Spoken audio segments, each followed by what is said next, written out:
on the show for the last 10 years. And a lot of times some of these things happen and it's just uncomfortable to see. The details, quite frankly, are none of y'all business. Stephen A. Smith brushed off Molly Qerim's departure from ESPN by saying it was none of y'all business. Yet in the same breath, he admitted he didn't even know the full story himself. In his attempt to stay neutral, he inadvertently exposed something far deeper. The fact that ESPN's biggest star was kept out of the loop proves Molly's sudden exit wasn't just a matter of business. It was a carefully managed cover-up. The news hit like a bombshell in the sports media world. After a decade of seemingly perfect chemistry on ESPN's flagship show, First Take, longtime host Molly Qerim abruptly resigned on September 15, 2025, with her departure effective immediately. What made the situation even more explosive was what Stephen A. eventually revealed about why their partnership couldn't continue. The truth, as it turns out, was far more complicated than anyone had imagined. Behind the polished smiles and heated debates that defined one of television's most successful sports talk shows, tensions had been simmering for months. Tensions fueled by massive pay gaps, creative disagreements, and what insiders now describe as a total breakdown in professional balance. The illusion of harmony was about to crumble in the most public way possible. On the morning of September 16, 2025, Stephen A. Smith addressed viewers with visible emotion. "Good morning. Welcome to First Take.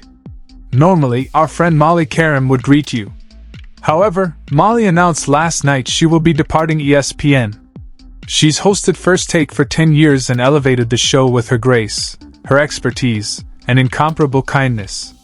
She's been an enormous part of our success for a decade."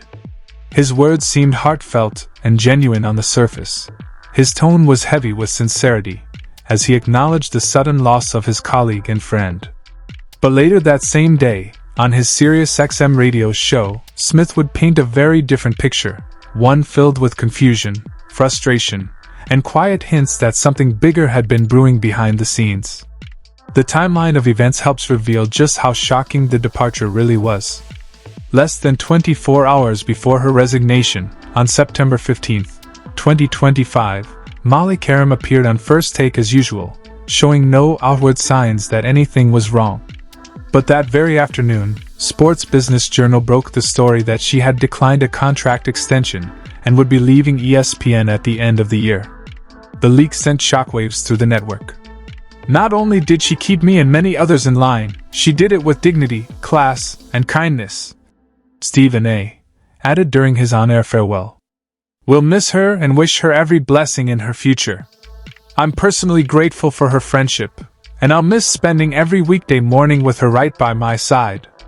Later, on his radio show, Stephen A.'s tone shifted. He confessed how unprepared everyone had been for the sudden announcement, and his words carried an uneasy honesty. "Last night she abruptly resigned as the host of the show, and to say that I'm quite sad about it is an understatement," he said. "Molly is a friend. Molly is a co-worker. Molly is someone I've leaned on many times in the past, as she has with me." The phrase "abruptly resigned" became the key takeaway. This wasn't a planned career move or a gradual goodbye. It was sudden, jarring, and clearly uncomfortable for everyone involved. ESPN's president of content, Burke Magnus, later shed more light on what happened. In an interview, he admitted that the premature leak of the Sports Business Journal story forced everyone's hand. Since the information became public before an official announcement could be made, it created an untenable situation, making it impossible for the show to continue in its current form. Stephen A. tried to downplay the speculation, saying, "We've been partners on the show for 10 years, and sometimes these things happen. It's uncomfortable to see. The details, quite frankly, are none of y'all business. But it's not as if I know all the details. It was a contract negotiation that was going on." That statement, "The details are none of y'all business," immediately followed by, "It's not as if I know all the details," was especially revealing. It showed that Stephen A. himself had been left out of critical conversations. While he tried to protect Molly's privacy, he also confirmed that he wasn't fully informed, An odd position for ESPN's top personality. Soon after, Qerim confirmed her exit on Instagram, writing, "After much reflection, I've decided it's time to close this incredible chapter and step away from First Take." The post, however, notably omitted any mention of Stephen A. Smith, despite their decade-long partnership. Former ESPN analyst Marcellus Wiley immediately noticed, suggesting on his podcast that the omission was deliberate and meaningful. Burke Magnus made it clear that ESPN didn't want to lose her. In the end, she made the decision to walk away, effective immediately, he said. But the question remained, why so suddenly? Her Instagram message said it was time to move on, after much reflection. But that didn't explain the urgency or the absence of acknowledgement for her longtime co-host. To understand the deeper reasons, you have to look at the numbers, and the numbers tell a staggering story. Stephen A. Smith signed a 5-year, $100 million contract extension in March 2025, making him ESPN's highest-paid personality with an annual salary of $20 million. By contrast, Molly Qerim's reported annual salary was between $500,000 and $600,000. That meant Smith was earning between 33 and 40 times more than his co-host, even though they both carried First Take, ESPN's #1 morning show, for a decade. Qerim's role required her to moderate heated debates, manage strong personalities, and keep one of television's most intense sports programs running smoothly every single day.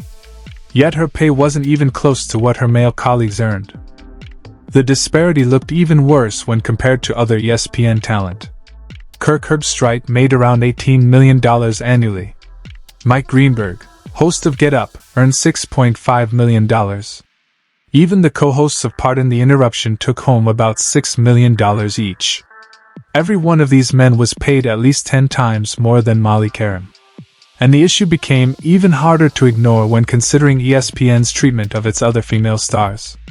Just hours after Qerim's exit became public on September 16th, ESPN announced that Malika Andrews had signed a new multi-year deal reportedly worth several $million, significantly more than Qerim had ever made. Marcellus Wiley suggested that Molly had been watching these developments closely, seeing younger female hosts receive larger contracts, while her own contributions to ESPN's top show went underappreciated. After a decade of loyalty, she reportedly approached the network for a raise that reflected her importance to First Take. But instead of meeting her halfway, ESPN's offer was described as a low ball, one she found deeply disrespectful. Wiley claimed this was the breaking point. Stephen A. Smith's role in all this is what makes the situation even more controversial. Despite his immense influence at ESPN and his record-setting salary, reports suggest that he didn't step up to advocate for Molly's pay increase. After 10 years of working side by side, that perceived lack of support may have been the final straw. Around the same time, rumors surfaced that Fox Sports had offered Molly a contract worth about $2 million per year, roughly 4 times what she was earning at ESPN.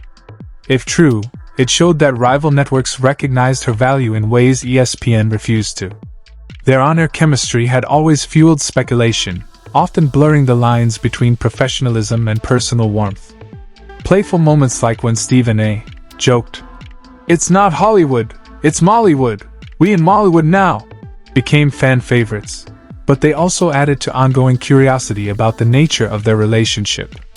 As viewers laughed, questions lingered about whether their closeness might have made professional boundaries more complicated, especially when it came to salary negotiations or mutual advocacy behind the scenes. To fully grasp why their partnership eventually fell apart, you have to look at the subtle but persistent dynamics that defined their decade together. Yes, the pay gap was enormous, but it wasn't the only factor. The tension between on-air playfulness and workplace professionalism had long walked a fine line. There were multiple instances where Stephen A.'s comments about Molly's appearance drew uncomfortable attention. "What is that?" he once joked on air. "I understand the UConn fandom and all that, but the nerve to show up to work dressed like that," he followed with, "She hasn't lived up to the standards set here on First Take." These remarks, though intended as humor, put Molly in the awkward position of having her appearance critiqued in front of millions of viewers. Other moments, like when Stephen A. teased, "Show a little shoulder, that's how we get the ratings up," crossed lines that modern audiences viewed as inappropriate. Even if said playfully, such comments reinforced a dynamic where Molly's looks became part of the show's entertainment value, rather than her professionalism or expertise. The infamous vibrating phone incident in October 2023 captured this dynamic perfectly. When Molly's phone buzzed during a live segment, Stephen A. exaggerated the word vibrating multiple times, injecting an unmistakable sexual undertone into the moment. Viewers immediately noticed Molly's discomfort as the clip went viral online. These moments may have seemed trivial to outsiders, but for Molly, they added up, creating a work environment where she constantly had to navigate objectifying remarks while maintaining her composure. Behind the scenes, multiple reports described growing friction over the show's creative direction and evolving tone. First Take was at a crossroads, and the cracks in the relationship between its two leading figures were starting to show. What once looked like the perfect on-air partnership was now unraveling, revealing a decade of buried tension, unequal treatment, and quiet disillusionment that even ESPN's tightest PR control couldn't conceal.